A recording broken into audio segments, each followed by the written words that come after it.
Abraham Heschel was writing about great works of art. And he wrote that a work of art introduces us to emotions which we have never cherished before. Just think about that. You stand before a great work of art. He said it introduces us to emotions, not that we haven't had before, but that we haven't cherished before. That could be a great movie, a great play, a great painting, a great sculpture. A work of art makes us aware of emotions that we haven't cherished before. And then he writes, great works produce rather than satisfy needs by giving the world fresh cravings. Great works produce needs. They don't satisfy needs by giving us fresh cravings. I want us to cherish desires that are in us that we may not have even been aware of. And I want to, in this series, stimulate that desire so that it becomes a desire for more. And I'm talking particularly about stimulating our craving for God. See, part of living a purposeful life is to have experienced God, but to want to experience Him more. See, in our physical selves, we don't eat and enjoy the pleasure of food one time in a way that satisfies us forever. We eat and enjoy the pleasure of food in such a way that it stirs up our desire for more. Now, that can be acted out in unhealthy ways, I understand, but that is in its essence, that's an important part of our humanity.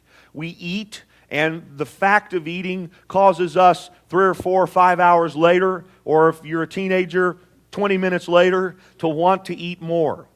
Okay? So it is as it concerns our spiritual hunger. It's not as if we, as the psalmist said, tasted and saw that the Lord was good and that satisfied us. We taste and see that the Lord is good, and that stimulates our craving for more.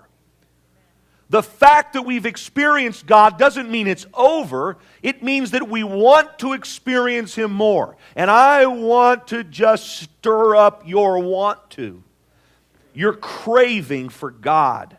A.W. Tozer in his Christian classic, The Pursuit of God, said, "To have found God and still to pursue Him is the soul's paradox of love.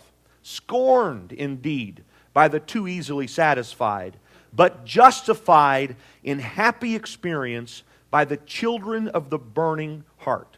Now, nobody models for us a God craving and the pursuit that came from it, like the Old Testament shepherd king David, the writer of some 70 of the Psalms in the Old Testament, the guy that the New Testament refers to as a prophet, the guy that functions in a certain role during the Old Testament as a priest.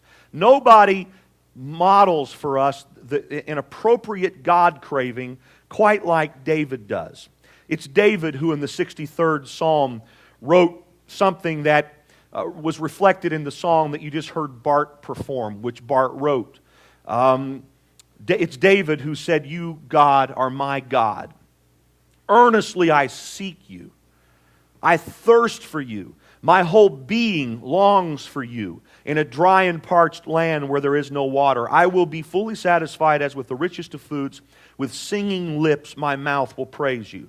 It's David who wrote in the 42nd Psalm, "As the deer pants for streams of water, so my soul pants for you, my God. My soul thirsts for God, for the living God." This was David speaking to his craving for God.